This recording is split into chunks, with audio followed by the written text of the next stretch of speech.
Hey, this is Cedric Youngelman, your host of the Bitcoin Matrix podcast. Thank you so much for checking out my show, where we have philosophical conversations about the economic, cultural, and psychological implications of Bitcoin. Please make sure that you're subscribed to the Bitcoin Matrix podcast. And if you're watching this on YouTube, smash that like button so that more people see it. And put those notifications on so you don't miss out on a fresh and dope content. This episode with Mike Jarmuz about Lightning Ventures and the motley crew of geniuses, dropouts, hackers, and stackers psychotically devoted to supporting Bitcoin-only companies is brought to you by River. Buy Bitcoin with zero fees on recurring orders when you dollar cost average at river.com.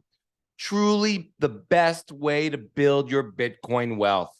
River doesn't use or lend your Bitcoin. All Bitcoin at River is held in secure cold storage with 100% full reserves. You can withdraw your Bitcoin at any time. Unlock the possibilities of this revolutionary digital asset with River. River has a level of service that is unheard of in this industry. Sure, you've bought Bitcoin before, but have you tried River? See and feel the difference for yourself at river.com. The world is grasping the importance of decentralized money with limited supply. Your friends and family could use your help realizing it. River's referral program will add $20 in free Bitcoin to both of your accounts. To get started and find out for yourself, use the link in the show notes to get $20 free when you buy Bitcoin at river.com or on the River app. There's no better time than now to get your sats off your exchange. My favorite hardware wallet is the Cold Card from CoinKite, and it's definitely worth learning how to use it. Built-in sleep at night technology, ultra secure signing device, aka a hardware wallet for Bitcoin. CoinKite is a leader in security and hardware manufacturer, established block 141,000, maker of some of the most iconic Bitcoin products, such as OpenDime, Sats Card, Tap Signer, Sats Chip, Block Clock, and the Micro Block Clock. Use the link in the show notes for 5% off your order. Don't trust, verify. TikTok next block. An idea whose time has come cannot be stopped. Join your fellow Bitcoiners in Miami Beach for the biggest annual celebration of Bitcoin in the world. Don't miss out.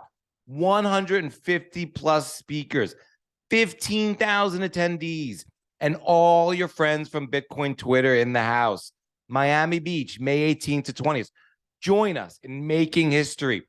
To get 10% off your ticket and help support me and the show, use the code MATRIX at checkout. And now, let's enter the Bitcoin Matrix with Mike Jarmuz, aka the Muzz Man, because everyone needs a Muzz Man in their life. What is real? How do you define real? You can't jump into cash. Cash is trash. What do? You get out.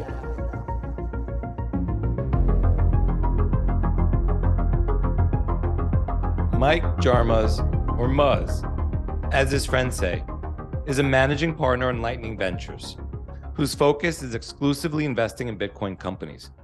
His goal is to evangelize and help demystify early-stage investing to plebs and whales alike. Muzz is also passionate about educating founders and operators on strategies to fund their projects. Muzz believes that everyone should invest in technology companies, not just the suits, and that investing in Bitcoin companies is the best thing you can do to complement a HODL position. He also co-organizes the Unconfiscatable Conference and is an advisor to Azteco and Slice.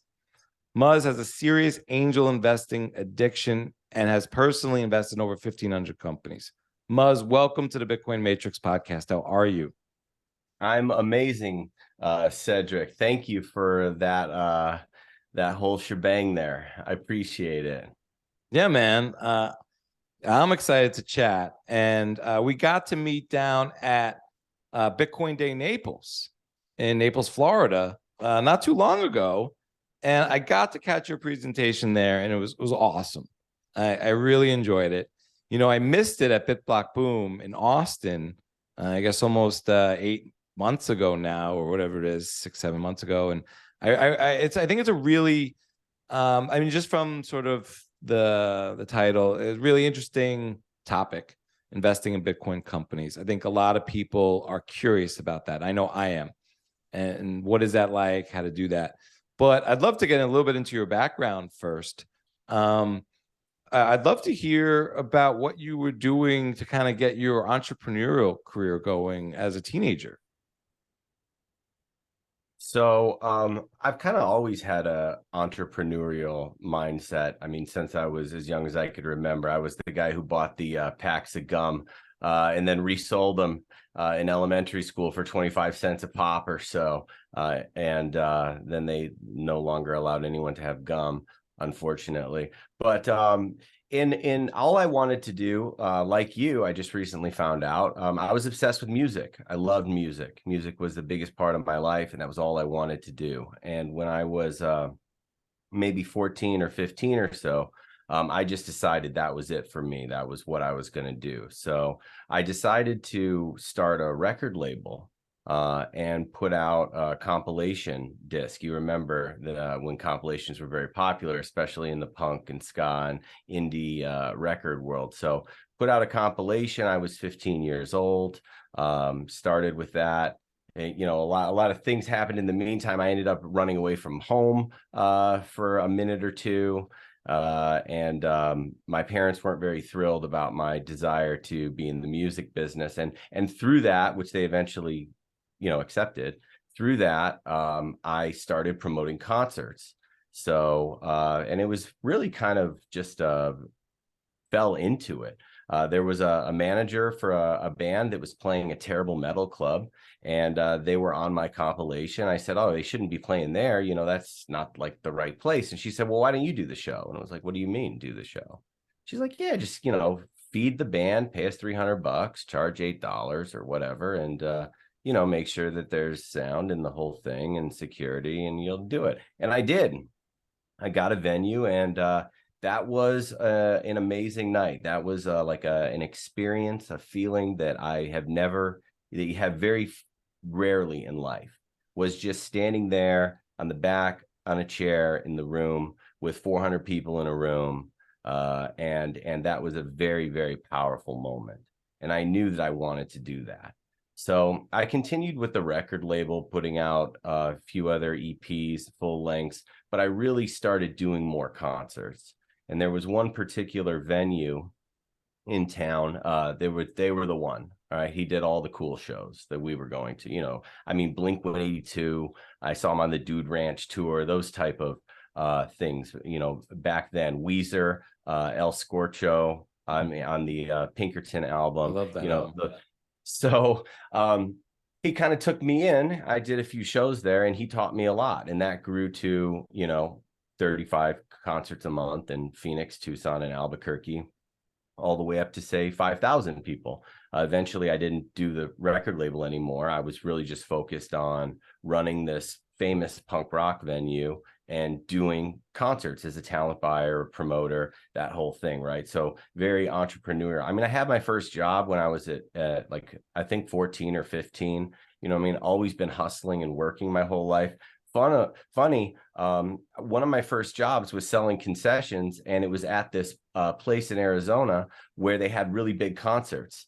And they had like a Lollapalooza there in 1996. And I got to sell, sodas and all of this stuff for the day. And on a break, I went outside, and like Rancid came on, punk rock band Rancid. And that just like kicked my freaking head open, but yeah, so I did that. And then I eventually managed a band that was on a major label. They had a deal with Elektra Records. And then I kind of thought, I'm going to step away from promoting concerts, which was a huge mistake because we built that up. I mean, we did Snoop Dogg, You know what I mean? We did some crazy shows. And in that, I also had a retail store called Inferno. It was kind of like a Hot Topic, you know, T-shirts, and it was a ticket outlet for a lot of our concerts. So it served multi-purposes. You know, we had an office in the back, but we sold the belt buckles and Green Day cell phone cases and all that. Hindsight, retail store, oh my God, what a pain in the ass. My God. You know, truth be told, if we'd have done more eBay and internet stuff, we probably could have survived and done better. You know, that was just when that was really starting. But boy, I wouldn't wish that on anyone. So did the music thing, managing that band, and toured around with them and some other bands also as a, you know, I can do front of house, I can do sound, but lights, you know, quasi professionally. You know, I would consider myself a really good lighting engineer, like a professional. Did a DVD for a band, you know, headsets, the whole shebang, gobos, programmed looks. Like I really like lighting. So did that, and you know, had multiple businesses after that. Just really random stuff. Had a flower shop, or a percentage of one, you know, a cafe, a tavern, bar in Manhattan, had a stint in the mortgage business. I drove a taxi in New York City. My God, a real estate broker in New York. That's actually, I think, expiring like today or this week. I'm finally letting my New York real estate broker's license expire. It's a funeral this week. There's going to be a procession down our living room here in the house, led by me. But yeah, and then I started investing in private companies, which always interested me. So you know, I was doing real estate, and you know, I had stumbled on Bitcoin before, but dismissed it just like everyone does, right? Because I'm also a nut job conspiracy guy. So I'm in all the, you know, the message boards and whatever. So I'm a nutball. And I come across it then when it's like nothing and whatever, and then it resurfaces years later as I'm in New York, and they had the New York Center down on Broadway there, and I think Nick Spanos answered the phone personally when I called there. So in that time, I met somebody, and I was employee number one at this healthcare startup. He took me out of real estate and said, I want you to come work for me, and I did, and that was a whole Joe Friday right-hand man.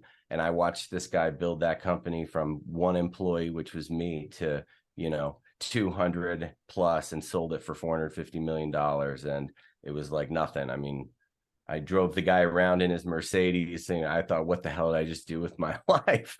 Things were working for me, and he did that. So I did that. And during that, I was, you know, Bitcoin came on my radar again. And then shortly after that, I had the bar. We had the second Bitcoin ATM there at the time in Manhattan.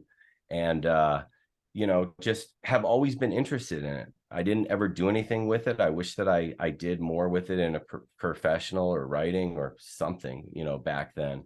But yeah, I met my buddy Tone. You know, I booked some of his workshops for a few years and had some fun with that. And then the first unconfiscatable. And so after I got into Bitcoin, I wanted to like research really how do people actually make ridiculous returns in investing, and it's in the private markets, right? And I never had access to those, so I started looking for more opportunities, but I didn't want to lose all my money, which was very important to me.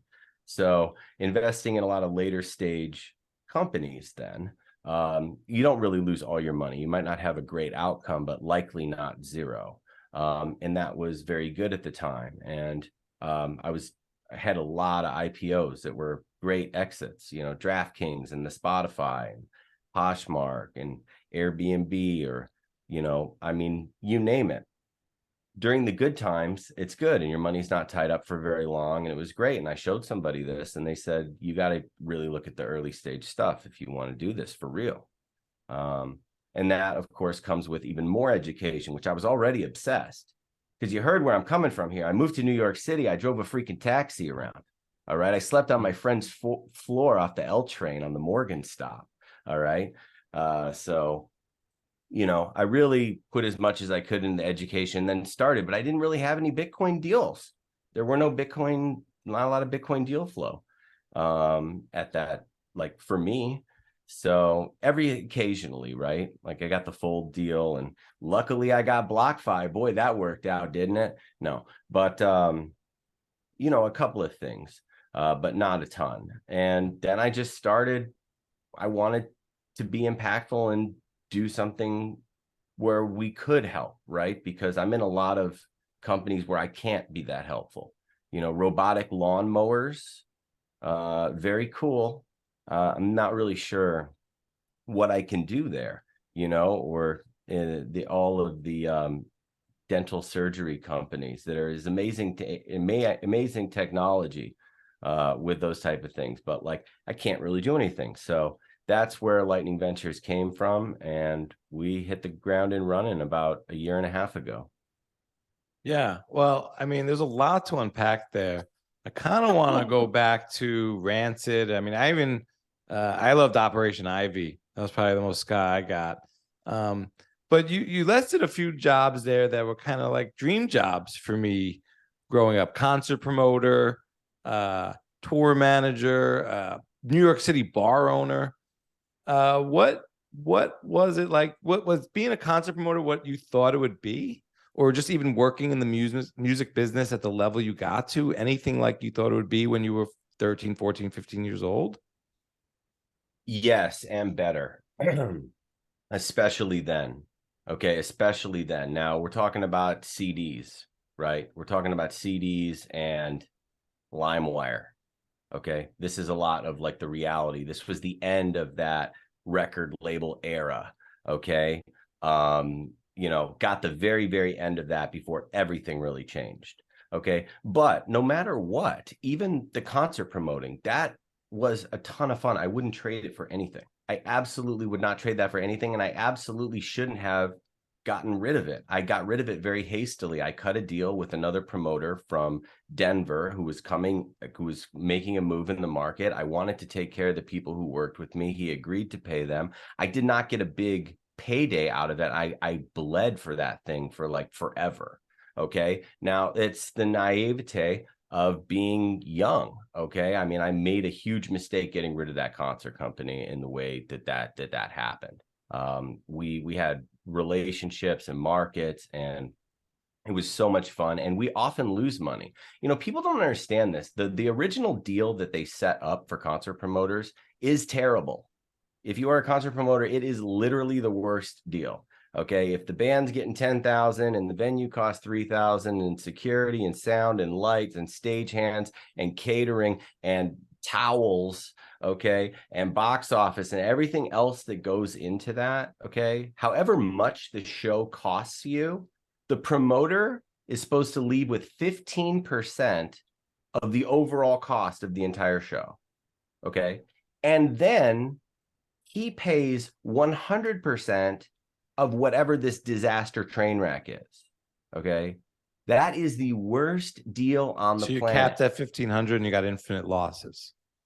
Well, no, you're capped at 15%. 15%. I'm thinking of 1,500 out of 10 grand. For some reason, that's the number I was using. No, but that was just for the band in this example.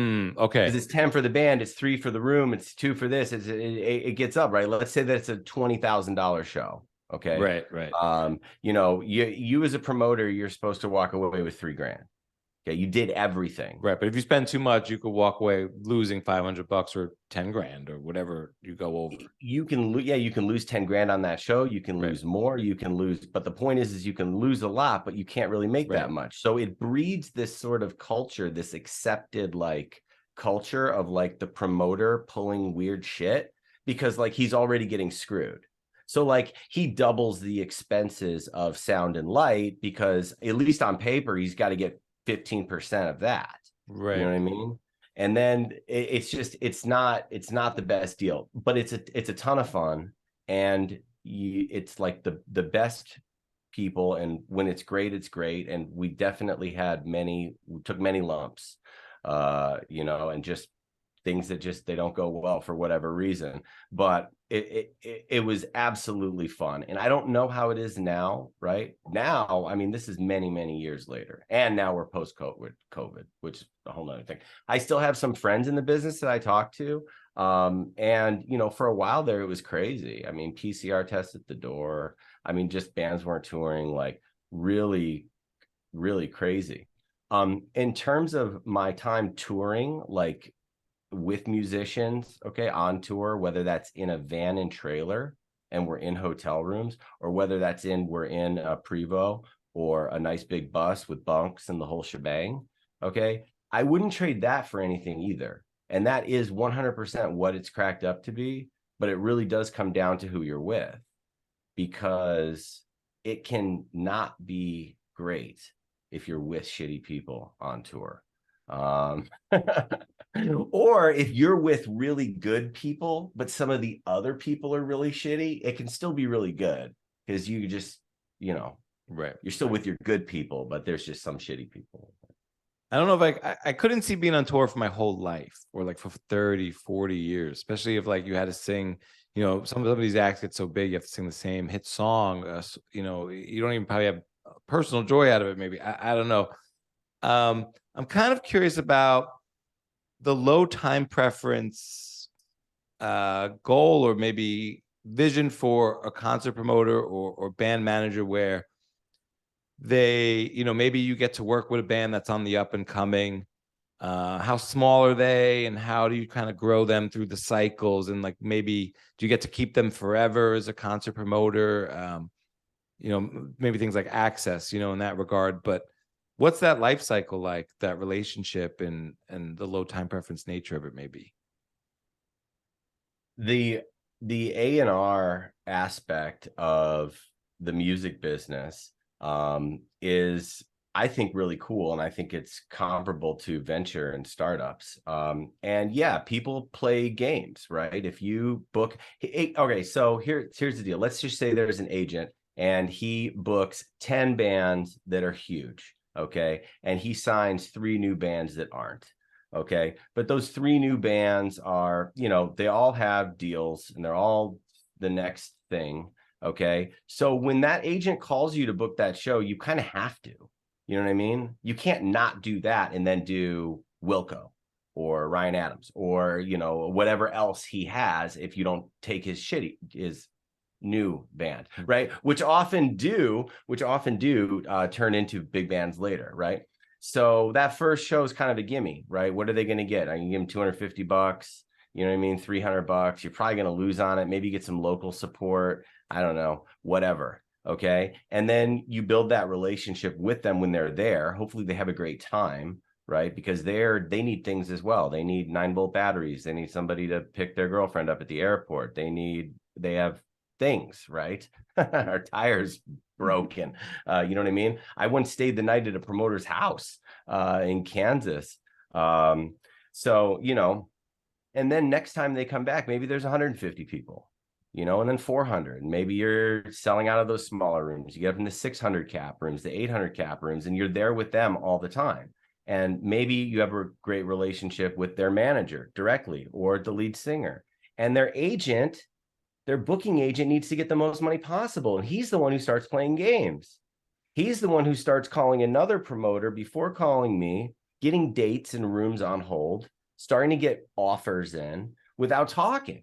And then we find out, and then we go straight to the lead singer, straight to the manager, like, yo, what's this guy doing? He's getting offers from other promoters. And then it's like, he shouldn't be doing that. That guy gets scolded. Our phone rings immediately and we pick it up there. But they all try to play those type of games, right? They want to use those offers against you and whatever. So you try to maintain those relationships, and good people are good people. So yeah, you can get screwed. Do bands do they outgrow you as a promoter or manager? Absolutely. First off, not every promoter has the appetite and wants to do every show. Not every promoter wants to take it. A good friend that used to promote shows in Arizona still does. Like, he's one of the biggest now. his whole thing was like he only wanted to do a band once. He loved the Funky Meters. He was from New Orleans. Okay, I don't know if you know the Funky Meters, but anyway, it's a weird example. It's not an indie rock cool thing, but Funky Meters have some jams. But anyway, he just wanted to do the Funky Meters. He wanted to do them one, and then like that's it. Like he has no desire to like get them the next time and like do whatever. It's just did it once. He did the Strokes once. That was it. There was no other future show. Like that was his style. You know what I mean? I kind of like watching something go from 50 people to 1,500 or 2,500. You know what I mean? I think that that's cool. So we always tried to do that because that's what you're playing for, right? I mean, that's how we make money is by getting bigger, right? When the band gets bigger, we would do better as well. So it only makes sense. I just can't help to think of the movie Almost Famous, and just because there was a lot of behind the scenes there, and I think of Mark Maron in his role as I think the one was concert promoter for one of the particular shows. But did you have any other lessons learned maybe from the music business that you take into, Bitcoin and helping startups? Yeah. You can do things with a grassroots sort of style that doesn't take a lot of money, and you can get great results, or you can do a lot of flashy stuff and spend a bunch of money and it might not do anything. So what we were really good at was getting the most marketing for our shows without spending a ton of money. Yeah, we ran a strip ad or we ran ads in the New Times, you know what I mean? But like we just knew, and just sticking 3,000 flyers on the under the windshield wipers of cars in a parking lots that matter actually worked. That got people there, not spending $5,000 on radio ads. Okay. So, we did that. And you see that with a lot of startups where they start with nothing, they have nothing, they build something, or they do a lot, with nothing to very little, and it shows. And then when you don't, and the first thing you think is, oh, I have a great idea for a company, I need to go out and raise $2 million. That shows too. Yeah, I can see that for sure. I'd love to ask you about being a bar owner in New York City. It just seems like a very kind of interesting lifestyle. I don't know if it always is, but New York City could be an interesting place. I think it's brave. I don't know what kind of elements you have to even deal with riffraff and maybe even organized elements. I have no idea, but where could you even name the area, town your bar was in, or tell us anything about it and what that experience was like? Yeah, it was in the Lower East Side on Essex and Grand. It was called Old Man Hustle. It's still there. It is still there. And I lived upstairs. Okay, I lived above the bar, so it's kind of like I'm in like a Woody Allen movie. All right, it's like up the stairs, down the stairs, and the bar had no basement access. Okay, and it's also the smallest bar on the planet. All right, if there's 15 people in there, it's packed. With the tiny little stage in the back, did a lot of stand-up comedy shows, did some weird music stuff, did a couple of weird freak show things that were pretty cool. But it was a very, very tiny place, like super tight. So like I used my apartment to like store, a lot of this alcohol, right? So you go into like my spare bedroom upstairs and it's just like lines of like bullet bourbon, just like everything in the entire place. So, there was a lot of sharing of those resources. It was fun. It was fun having a bar. It's a great business with fantastic margins. Dealing with New York City is atrocious. Dealing with the community boards in the way that they are set up now in 2023 in your local community and neighborhood in Manhattan can be and is often an absolute nightmare. It's unbelievable what the community boards do in Manhattan, especially CB3, the Lower East Side, East Village is like notoriously bad. So that part of it wasn't great, but such a fun business, especially if you have a little stage, and you can have some fun. Definitely would do. And look, the place was so small, it didn't even cost us that much. You know what I mean? Our rent was like, I don't know, 2,800, 3,000. Now, granted, it's small, right? You're gonna get a liquor license in Manhattan. That one license is good for a room that holds like 1,000 people, and it's good for a room that has like room for 15 people. You know what I mean? So, we didn't have a lot to lose with that. It's an interesting way to look at it. Yeah, it's just, which way do you go? Do you try to do the eclectic thing? Do you try to pack them in with, some sort of clubby lounge thing? It's how long did you do it for? Well, clubby lounge thing, I mean, like that isn't something, I don't think I could do that. You know what I mean? Right. I think I could only do the No, I get it, but I mean, maybe that makes more money. It's just, it's an interesting, I guess you had low risk. But yeah, how long was it? It was only a couple years, actually. Like, it wasn't super long. It was first Sweet Grapes Wine Bar. They just had beer and wine, and I knew the owner. He didn't want anything to do with it. It was not doing any business whatsoever. Then we made some changes, revamped it, and then got the full liquor license, which is basically where all the money is. I mean, we had some fun in the early days of just beer and wine and sake. And grappa, which tastes like gasoline, by the way. But you need the full liquor license. Sure. And then on the way to New York, was there a layover in Mississippi? Yeah, Clarksdale, Mississippi. I love it. It's a great place. It's about an hour and a half, a little over an hour south of Memphis, if that means anything. And what brought you to Mississippi, or what were you doing over there? Mississippi. Now, I know you told me that you listen to more jazz than blues, but I'm sure you probably have some blues education and know of the Crossroads, right? Have you heard of the Crossroads? I'm gonna demur and say no. Wow. Okay. They even made a movie out of it with Ralph Macchio. I've heard of the movie. I didn't watch the movie. Okay. So I've heard of it. I don't know the story. So basically, there was this blues musician named Robert Johnson. Oh man, amazing. Robert Johnson, and that's and he goes to this place that he calls the Crossroads, which is where these two highways meet in Clarksdale, Mississippi, supposedly. I think it's the 41 and like the 60 something. I can't remember. And he goes to this place, he sells his soul to the devil in exchange to be this amazing guitar player. Okay. And then he does and is highly, like, he's the man. Now, not in a technical chops, not in like a Clapton sort of,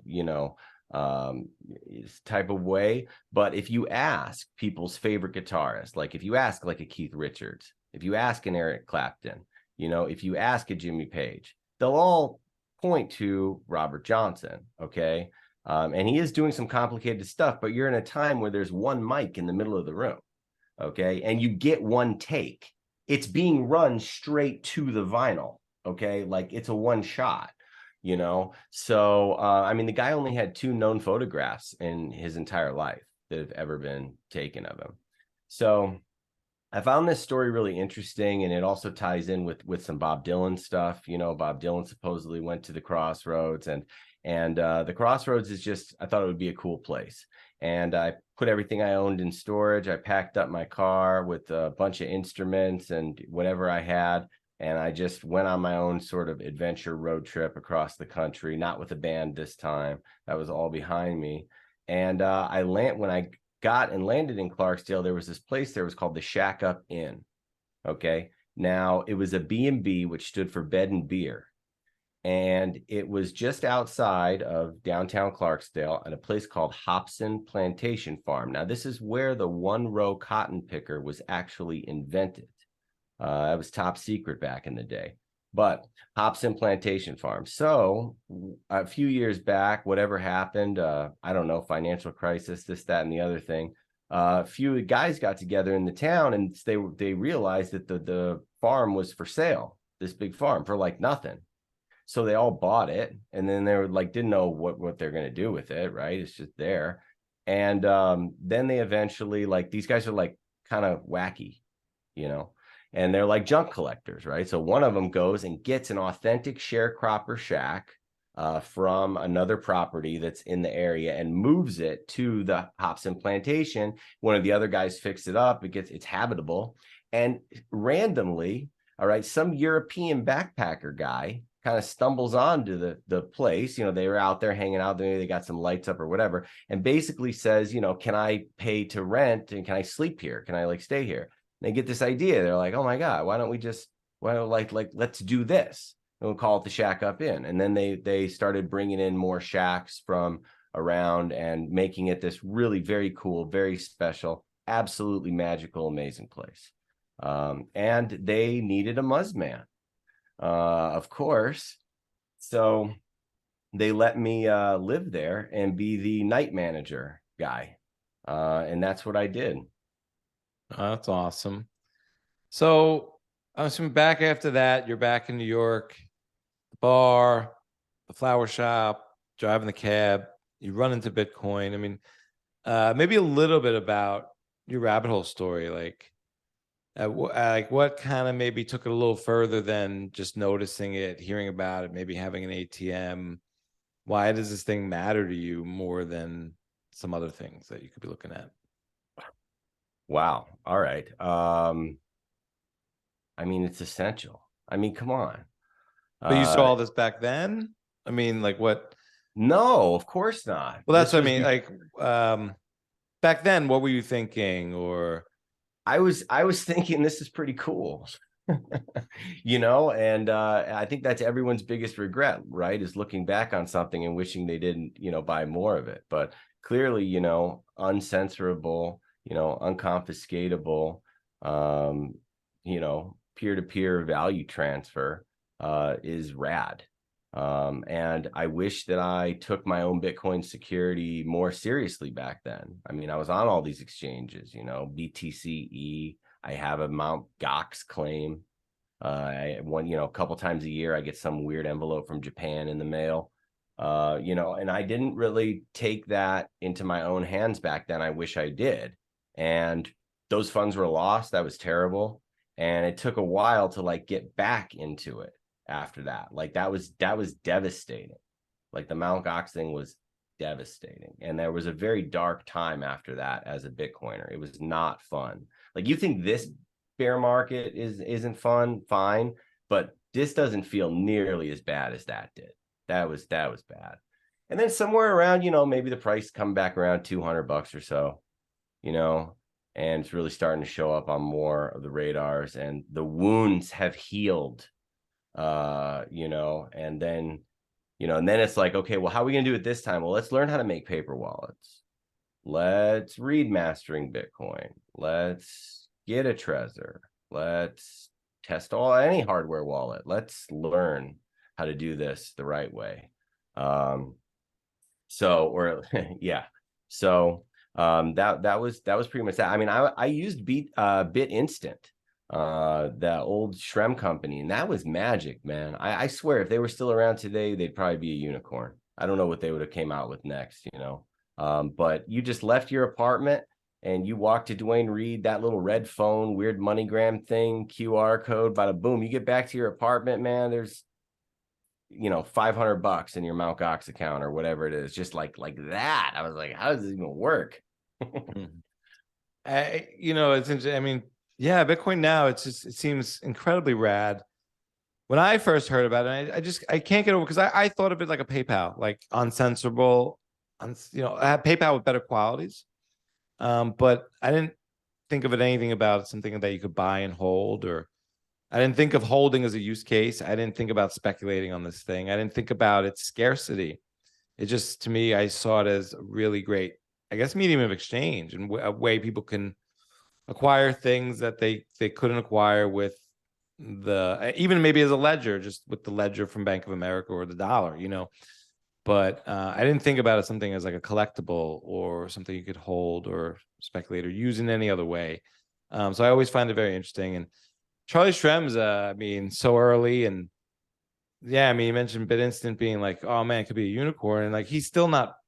It's so interesting. He's not a maxi or really very hardcore Bitcoiner these days, it seems like. And I mean, so many early people, they kind of like, I don't know if it's overconfidence from being early and right, and then trying to apply that to other things, or or some craziness. But he, it's interesting to drift. But so then when I'm also very interested in this, when did you start thinking about investing? I mean, was it very young that you started, or and I'm curious if when you got involved with Lyft, or what that experience was like. Yeah, investing very young. In fact, when I was 16, I wanted to open a brokerage account, which my parents would not let me do. And then I found a creative way to involve my 18-year-old friend and get that account open. And then something showed up in the mail and all sorts of hell broke loose. So yeah, I've definitely always been into markets and investing. I wish I'd done better. I wish like that was my thing. I mean, chart voodoo and this, that, and the other thing. I'm not really in my patience level, unfortunately, with anything other than Bitcoin, I just don't really have with a lot of the stocks. But no, my first actual investment was a secondary opportunity in Lyft. So that was my first private market. It's not an angel investment, but I think that was in like 2015. So they were still, a later company. And that's when I really started just looking at those opportunities and then, slowly starting to invest in those. How did you come across, like, even just positioning yourself in that? I mean, what was access like then? How did you get access? How did you know you could get access? And well, there are a lot of platforms out there, okay, that you can sign up for.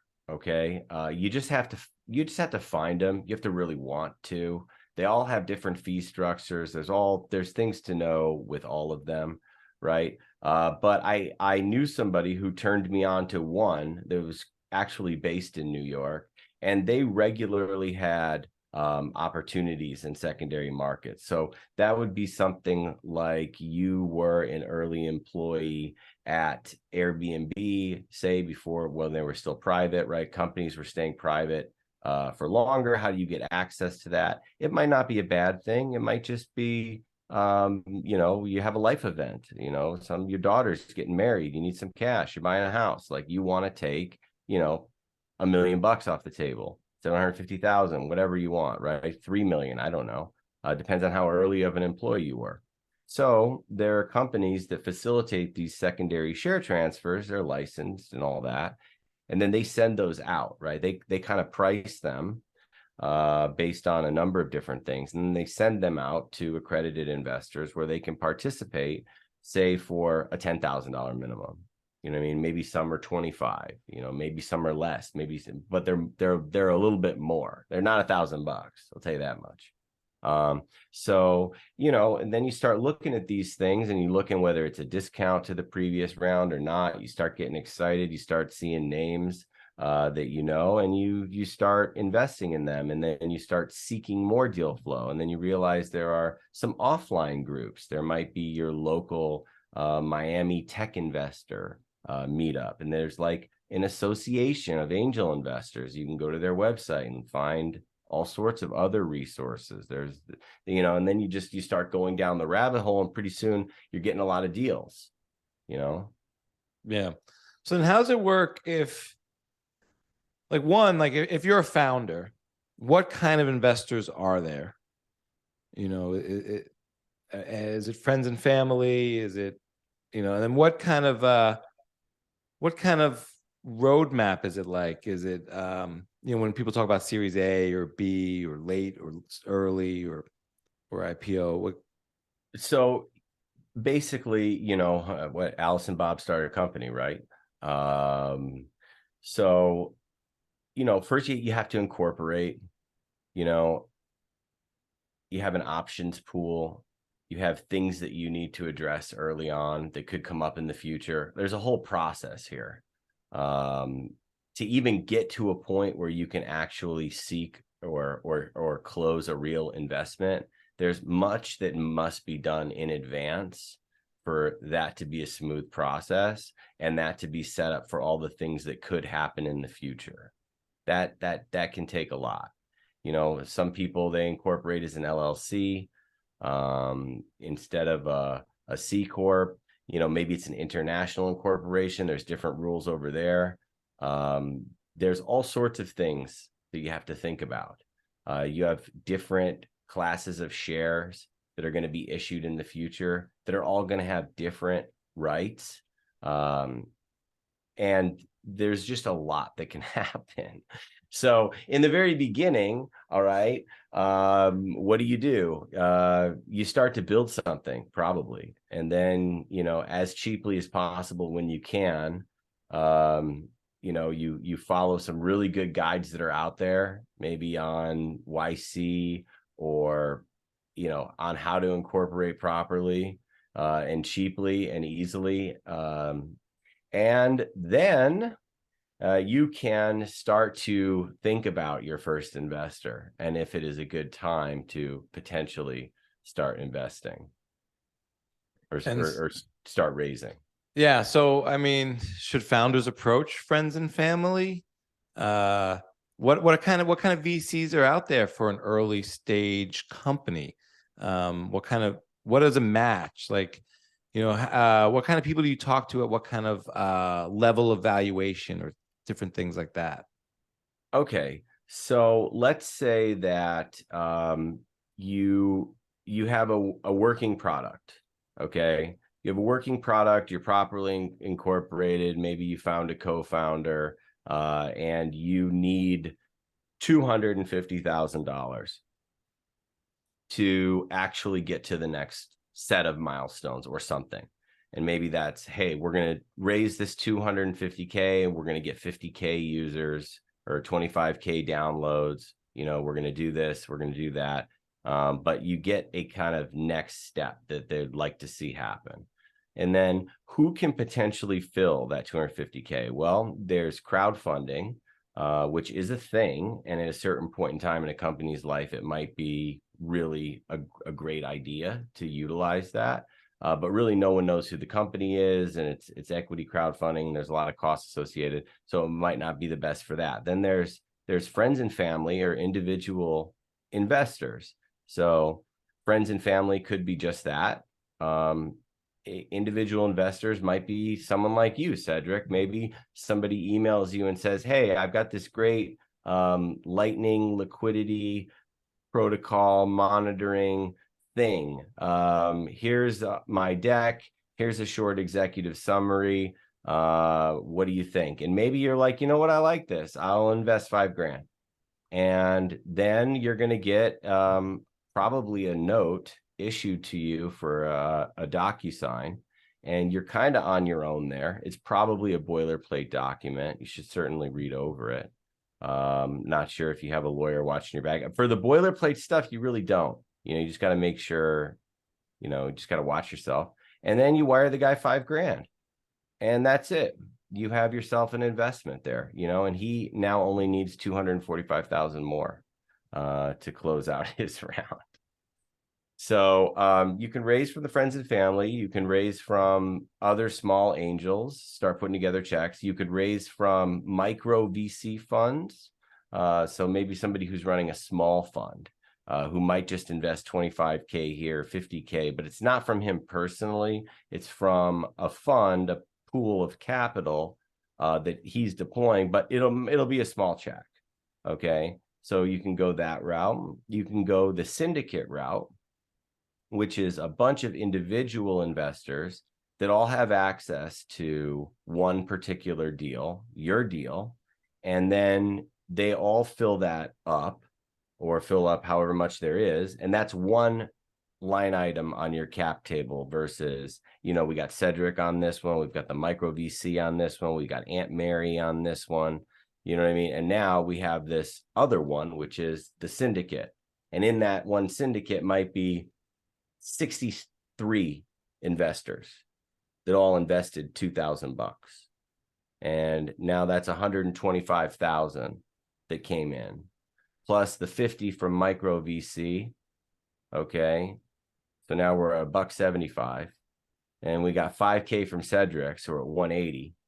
And Aunt Mary came in for 20. Okay. She went big. She loves the nephew. This is it. This is the next Amazon with Bitcoin. And there you go. And then the round's close, you know, and he can start building, and it wasn't that hard. Right. So, you know, you're trying to size this up. Maybe you have a stack, you've been stacking, and because and you're like, okay, I want to explore this. What are some maybe pitfalls of getting involved? Do maybe you're thinking, I want to play with 10 grand. Do you put it all in one company and YOLO? Do how do you think about it from that perspective? That's probably the worst thing that you can do. And look, small checks are great. I invest small checks. What we're doing with Lightning Ventures in the big scheme of things are really small checks. Small checks is the learning experience. This is what you're doing. If you're just new to investing in any early stage thing, I don't care if it's headphones or AI writing stuff or, flying tennis shoes, like whatever it is, it's just, you're going to learn so much along the way. I mean, the pitfalls, there's a ton. Valuations matter. There are some things that are crazy. And if you look at a lot of deals, you can start to really see what is a real deal. Like, it's funny outside of Bitcoin, like these fintech companies, these YC companies, tech stars, there's like real sales there. There's like real numbers. And there's like financials. And in the Bitcoin world, it's a little different, right? There's some interesting valuations, and we are very early. Okay. But there's plenty of things in normal angel investing world where, they've got 1.5 million in ARR, and it might only be valued at 20 million. That's like a real company, that's likely having a very big successful round. And there are plenty of things in other areas that are valued at 20 million that don't necessarily have that right now. And that's not saying that they won't. And there's also a discount that sometimes gets put on the note. So when you do convert, you're going to instantly at least get 20% more. There's other factors here, but what is deal flow, or how does one get into the flow of deals where, sitting at home, they're listening to this and they're like, do I go to Angel List and scan for stuff? Do I invest in, Cousin Lucy's bakery? Is that a smart thing to do? What's this syndicate thing? How does that help me? What maybe the pros from that? I would, if you're investing in Bitcoin deals, right? Are we just talking about Bitcoin deals now, or are we talking about everything? Well, let's start with everything, and then maybe we'll talk about how Bitcoin deals are different. But if you're interested in investing in everything, then you should sign up for as many freaking platforms as you possibly can. Just get them. If you don't like the emails, unsubscribe, but go on there and really just look at deals. Sign up for Republic, look at deals. Sign up for Start Engine, sign up for Seed Invest, and both Republic and Seed Invest also have special accredited rooms as well that you have to apply for. If you're able to get in those as well, and there's so many more. I can't even think of them all right now. I can't believe I can't think of them all, but there's so many more. Okay. There's ones that are just for space stuff and whatever, but look at deals, get in the habit of looking at deals. I would definitely get an account on AngelList if you are in a position to do so. The absolute easiest way to get one, even if you weren't interested in investing in Bitcoin companies, would be to fill out our application, because we have a custom link that makes this process much easier. So that's why we always want people to do that instead of applying and going through a 2-day wait period and all of these other things that come with getting a normal account approved. It was a pain in the butt for me when I did it years ago. I did not have that. You know what I mean? It was even back and forth and this and that and the other thing. It was not easy. And then you have a million other options on there as one place where a lot of very, very talented people run their own syndicates, right? And they invest in prop tech for real estate companies and food stuff, okay, food tech and ed tech and fintech and biotech and medical devices and everything in the world that you could possibly think of, right?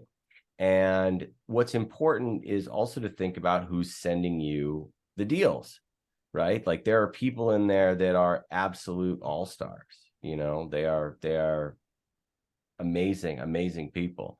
Okay, this isn't anyone sending something to you, so try to get yourself dialed up. I mean, honestly, spend 10 minutes with me at a bar. I mean, I'll give you 15 names in 2 minutes. Get in those syndicates and then read what they say. Read what those leads say, because they're some of the smartest people ever. People with great outcomes, killer track records. We're new here, we're having fun, but there are people who are very serious, and when they're investing $1 million of their own money, and Sequoia's in the round, and Will Smith is in the round, and name it's in the round, okay, and they write down their thoughts and they're putting in 7+ figures, and then you have the opportunity to participate for $1,000 on the exact same terms as these other people. I mean, you'd have to fight me to keep me out of those type things. So I looked for those for a very long time. That is absolutely where you want to be. If you can be the last $1,000 in every one of those deals, it's going to make for an interesting data set. I mean, I'm working on it here. It's a long-term thing, and I get emails, well, not lately, but in this time, I get emails all the time of dissolutions, not in the Bitcoin world, but in my other thing. Automated trucking companies going out of business, deliver groceries to your New York apartment in 8 seconds. They're done. You know what I mean? And what you get a lot of times is you get a great letter from the founder that sometimes has a lot of detail and color as to why that business didn't work out and what were the learnings and what happened from day one. And the more detailed it is, first off, the more respect I have for the founder, because it's okay to fail, but everyone should learn along the way. Like, that's part of it. Okay. Oh, what? Delivering groceries in 8 seconds was hard? Duh. Okay. You know what I mean? Whatever. China, COVID, this happened, that happened. Like, logistics, supply chain. There's a million things. Hiring. I got one the other day. The company said everyone in the world was throwing money at them in the bull times, and the regret was not taking the money then. They could have taken the money then when it was hot. They could have padded the runway and they'd still be around, but they didn't take it when they could have, and they didn't think in that chess game. And then there are other dissolution letters where the company took a valuation so dramatically high in the bull times that now they couldn't grow into it. And now no one wants to invest in them. Okay. So it's not always about like, I want to get the highest valuation for my company. Like, you have to grow into it, because if you don't, no one's there for you. It's over. And then you fail to raise funds in your company. So there's a lot of things that come, right? And $10,000, even if it was $1,000 in 10 deals, you're going to get updates from these founders. You're going to be able to potentially be impactful, to do something for them, to contribute, to help. Might be great marketing for yourself. I mean, you in particular, I mean, it could be a podcast sponsorship. You know what I mean? It could be every one of our founders wanting to come on your show. You know what I mean? Like, that's a huge benefit. Like, I'm trying to build a network of outstanding people in Bitcoin who are awesome. You know, you saw the presentation in Naples. We hung out for a little bit, and now like you're in our deal flow, and it's really cool for you that you have your deal flow dialed in, but it's also really cool that like we have the power of Cedric in the network. Okay, and like that's what it's all about, is trying to leverage that to actually help these companies. Yeah, it is tremendous. It's exciting too. I am now in the deal flow, and I've had a blast. I've made a few investments at the $1,000 level. I mean, as disclosed, Fountain was one of them. I mean, my show's on Fountain. It's fun. I like Fountain. I use Fountain. I got a chance to back Fountain, to be a part of it. In terms of when you mentioned though, like taking the money, not taking the money, how much to take. I think a lot about like sports players, like baseball players, like when they sometimes get big contracts offered and they get injured or traded and things don't work out, and those kinds of things. But in terms of someone's thinking about, okay, I just made $1,000 investment. Does that mean they're going to be able to, force the CEO of the company? Are they going to have that kind of influence? Are they going to become an intern? Are they going to be able to contribute? Are they going to have opportunities to help? Maybe round that out a little bit, like, and maybe like why, like, in terms of why not just throw that 1,000 into Bitcoin? Can this thing outperform Bitcoin? We know it can underperform Bitcoin. It could go to zero, but why get involved? Maybe from a financial perspective, and then how much influence do they have?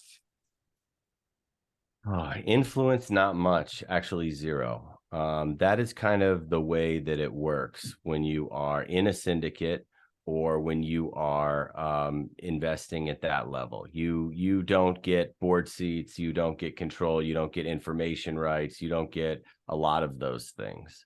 That's at another point in time. And you especially don't get that if you are a person investing $1,000 in a deal. There's only so much noise that you can make that is not helpful to the company. There is plenty that you can do. There is limitless amount of things that can be done for somebody who is an active person in a syndicate or an investor or somebody who wants to do things.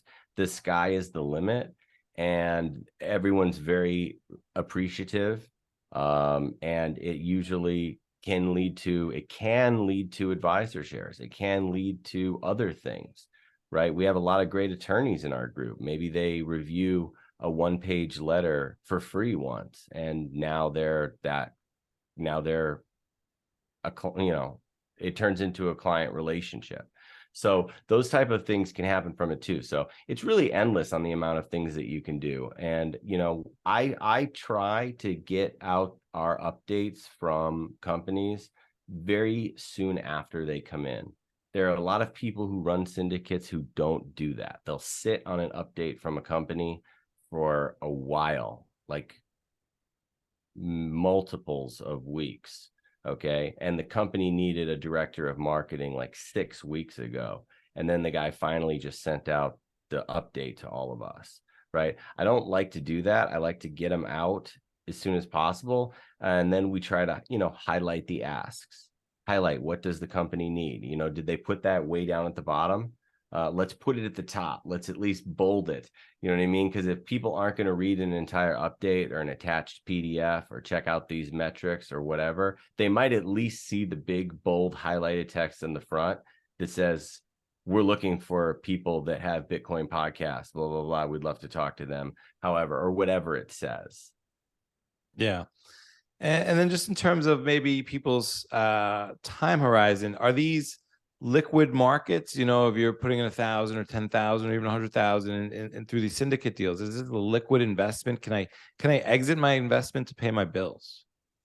No, that is it's a pro and it's a con. It just depends on how you look at it. It's a pro for me because I don't like the sell, buy, watch it every day. I don't like those decisions. I just like to, once you invest, that's kind of it. You're rooting them on.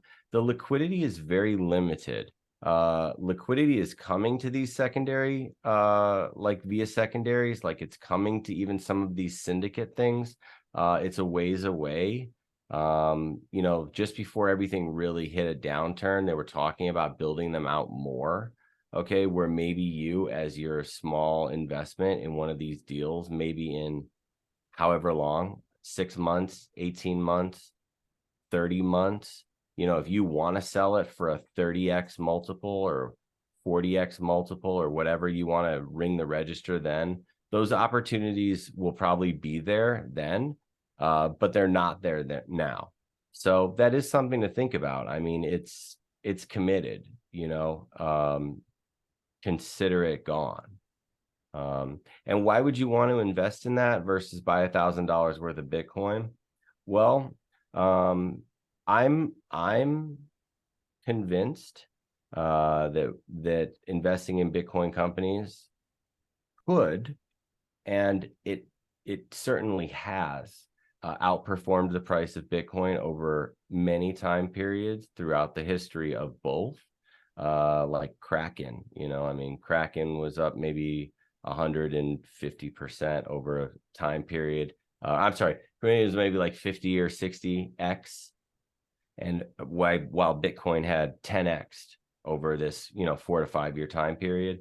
Or Coinbase, let's say it was like 150 or so x versus Bitcoin's, I don't know, 30, 40, whatever, pick a number.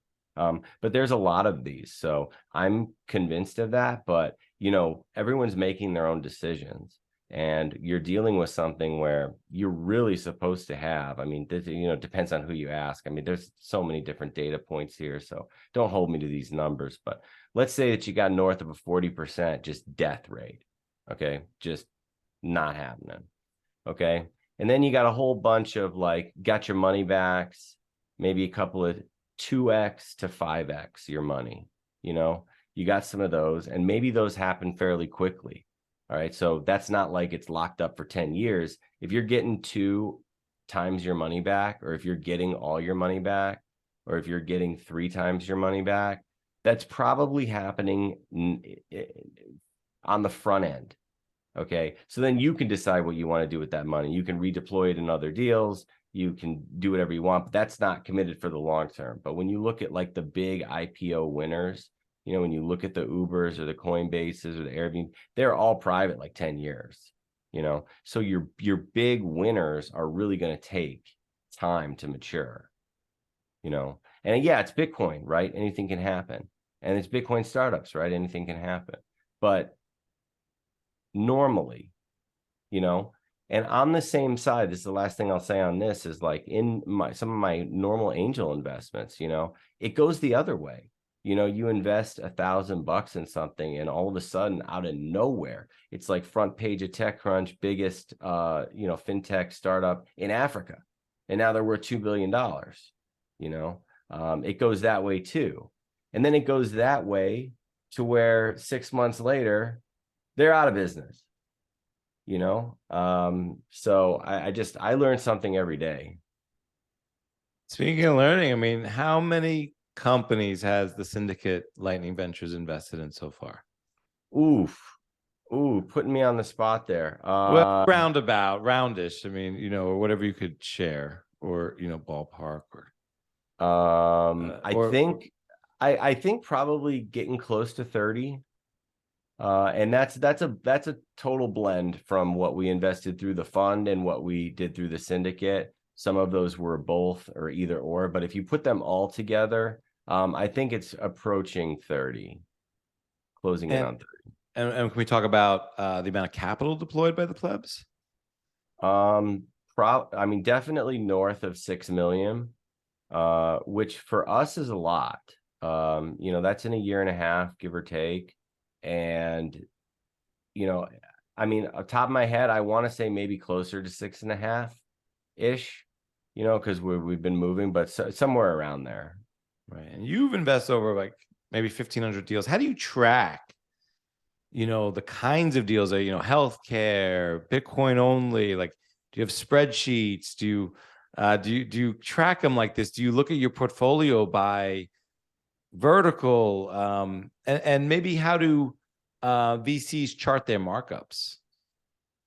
So I have a pretty crazy spreadsheet that has the sector of the company, the date that I invested, a link to the website, a link to their Owler, Crunchbase, Twitter, LinkedIn, all of these different things, all the terms of the deal, what type of the instrument it was, everything there, whether there's pro rata or not. I have all that.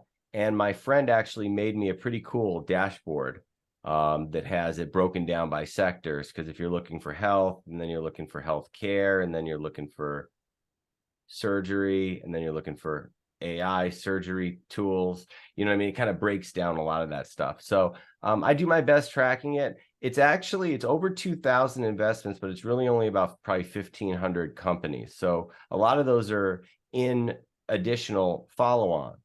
Right. And I should really get that number down and update it a little bit and figure out how many of them are already at zero. Because that definitely does happen with the learnings that come along with it.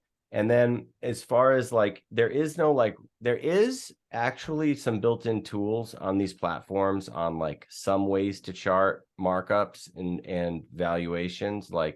After you, Cedric, make 5 or so angel investments through our syndicate, you'll actually see you have a valuation number that will show after something happens. Now, this isn't set in stone, right? It can show a number of different things. It's always out of whack. It's always 90 days late. I mean, you can't really they'll even tell you don't count on it, right? But what is a markup? So if the company that we were talking about earlier with Aunt Mary, if that was a $5 million post-money safe, and then they raised that $250K and they got those 50,000 downloads, like in our example, and then they're ready to go ahead and raise $1 million, all right, in a proper seed round, let's say.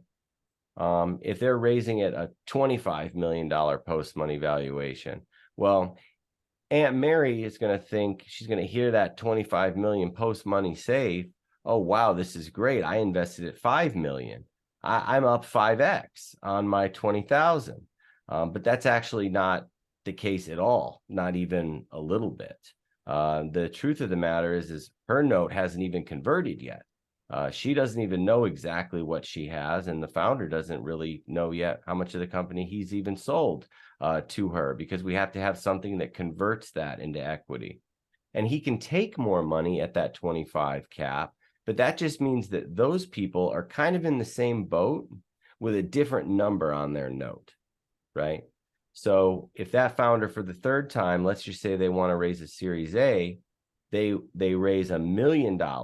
Now at this financing, all those previous notes are going to convert. So the first note is going to convert at the cap. Well, actually, let's do an example, right? So big VC comes in and says, I'm going to give you $1 million. I'll take the whole round. But you know what? It's a 10 million pre-money. Okay. We're going to put in $1 million. So it's 11 million post. Okay. Now Aunt Mary converts at 5 million, right? So her investment is going to convert, okay, at that 5 million. And she is effectively with a double, okay, after this. After this round is successful, Aunt Mary, and by a normal standard, has a markup. Okay, that is a real markup. Now, the people who took that money at 25 million, okay, they're converting for less. Okay, so they're not thrilled, but they're not upset. They're just converting at that 10 mil cap, right? So now it's like they're just now know what they own, and the founder then knows what he sold. But remember, the founder took that money at a 25 mil cap, because in the founder's head, it was worth 25. Now that it's converting at the 10, the founder's selling twice the equity. You know what I'm saying? So it's often at that Series A fundraise that the founder finally realizes how much of the company they still own, and that can be a wake-up call. Yeah, I can only imagine. And it's a little bit of you're trying to make deals to buy time, get through things, and you got to hire the developers or whatever it is, or spend some money on marketing. What do VCs kind of do every day for work? Well, I can't speak about everyone else. Well, I get up there every day, man. I play the hardest game I can play. That's what I can tell you. I try to push the ball forward 4 yards every day. Look, you're at a life cycle. Like there's a whole life cycle to the everything. Are you raising a fund? Are you closing out deals? Are you looking to deploy? Did you just raise a fund and now you're really hungry looking for deals? Like where are you at in the cycle? So some people right now in the Bitcoin VC world, they're raising funds. Okay, so they're in probably full-on fundraising mode for their new fund. Okay, they are still deploying from the old fund or their current fund, or maybe their current fund and the one prior that is now almost done. Okay, wherever they're at. So, my day is right now, I'm focused a lot on the syndicate. So I want to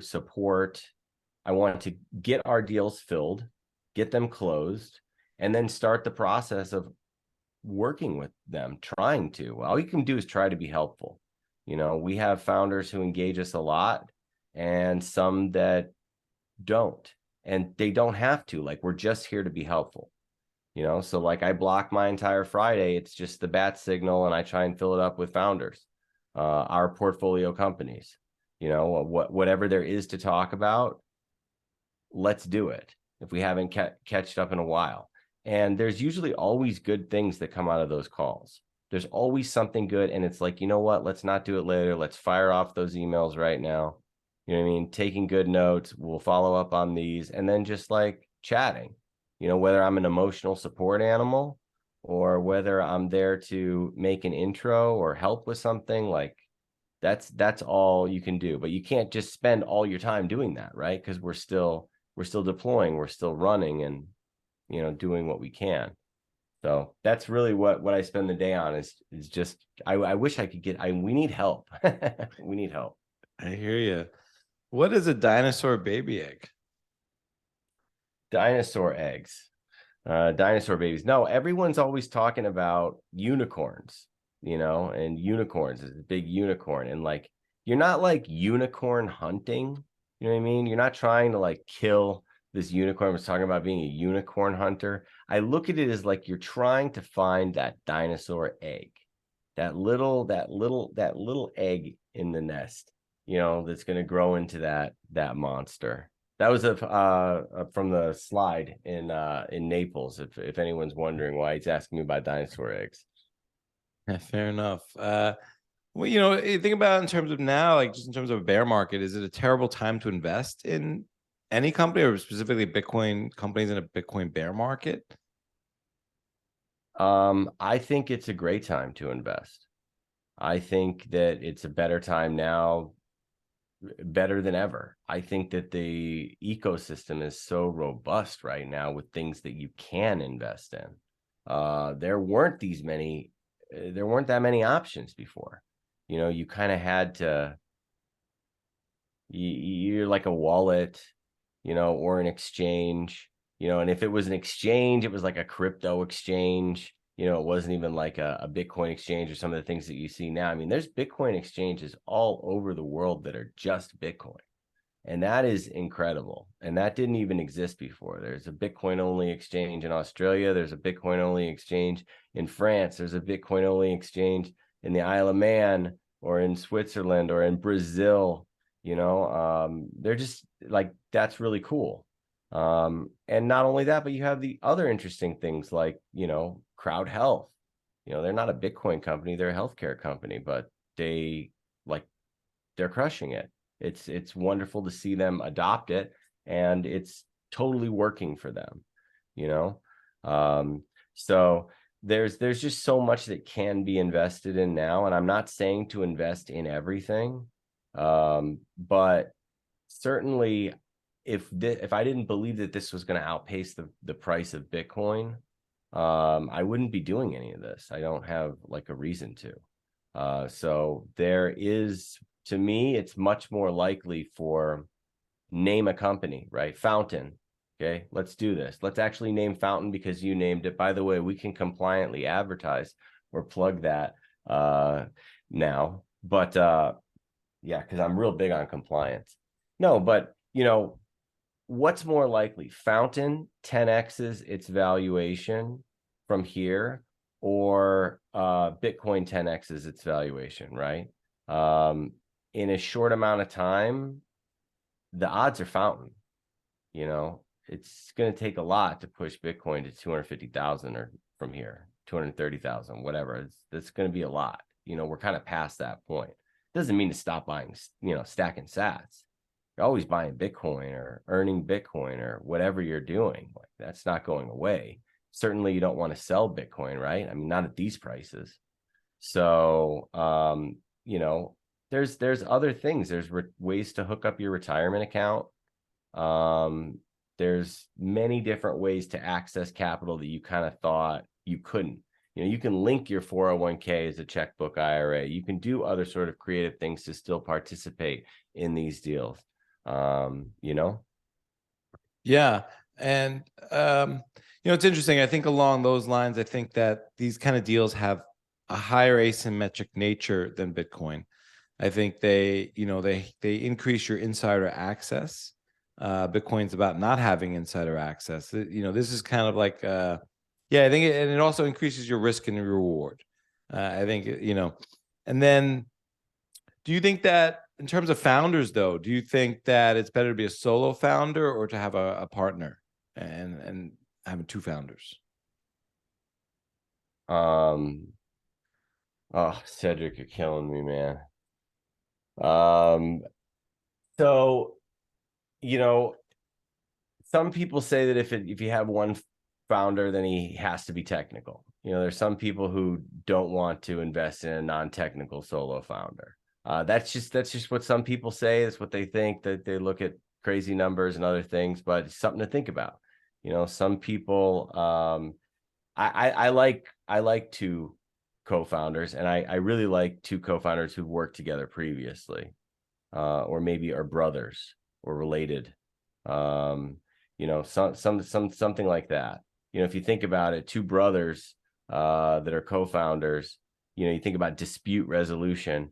They've been doing dispute resolution since one was taking the toy from the other at a pretty young age. So those are good things as far as what I think. Yeah, I mean, the ultimate there, I guess, is the Winklevi twins. I mean, there was, because I was thinking the more you describe these two brothers, I'm like, maybe two brothers out of one brother.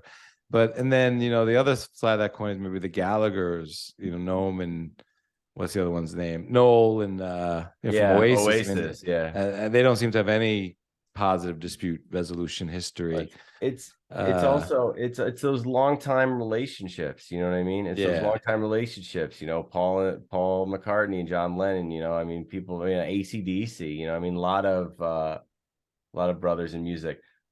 Cedric, can I say something? I'm not sure if you're going to kill me or not.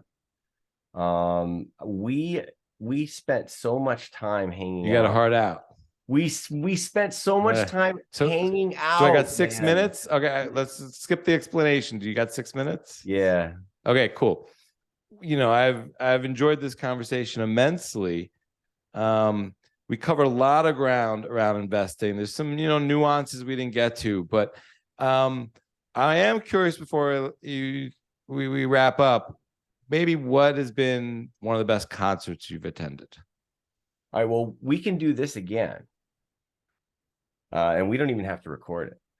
We could just hang out. Yes, of course. First concert I ever attended. Did you say first or best? No, I gotta best. give you best. Oh, okay.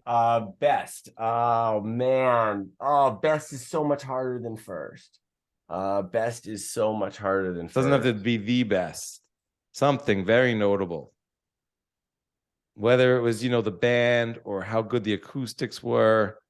Well, let's go with first while you're thinking about that. What was your first concert? Because that could be revealing.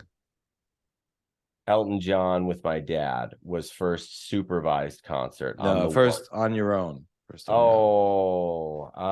gonna say Weezer. Nice. I'm gonna say that Weezer concert, and then a bunch of punk rock shows after that. Cedric, there's just been so many, man. I mean, we saw so many good Rage Against the Machine shows early in the day. I mean, we saw No Effects on So Long and Thanks for All the Shoes tour.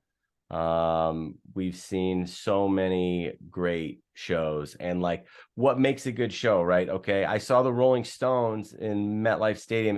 I wanted to projectile vomit. I wish I could remove it from my mind. Okay, I saw them like a year and a half ago. I would just keep the image of 1968 Rolling Stones in my head and forget that ever existed, right?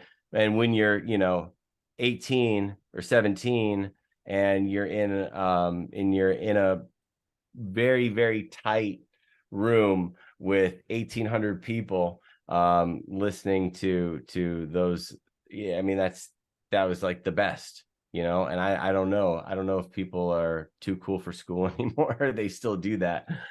You named a bunch of cool stuff from Long Island, though. Sick of It All and all this other stuff, the New York hardcore.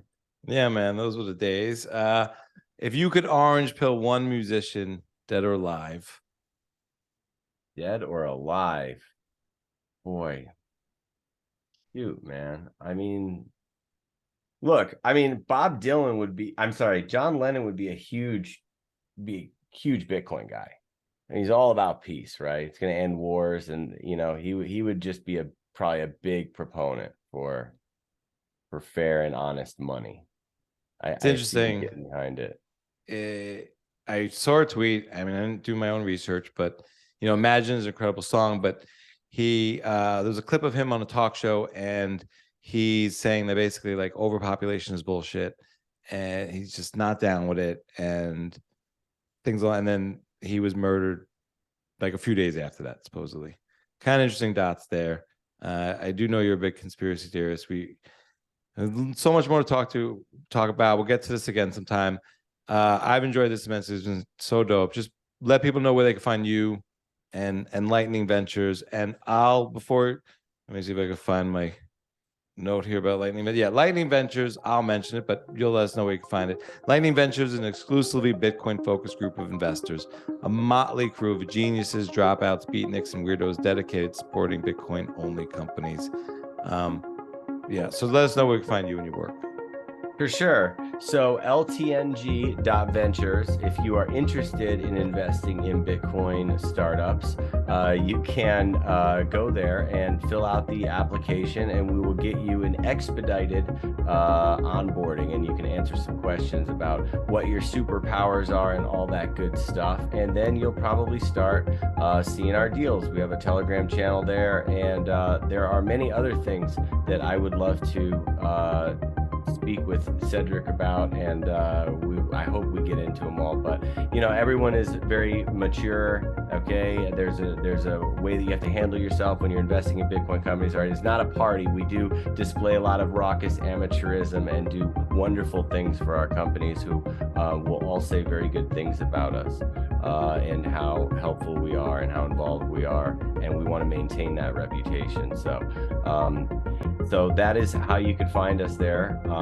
And on Twitter, I'm just my name, Mike Jarmuz.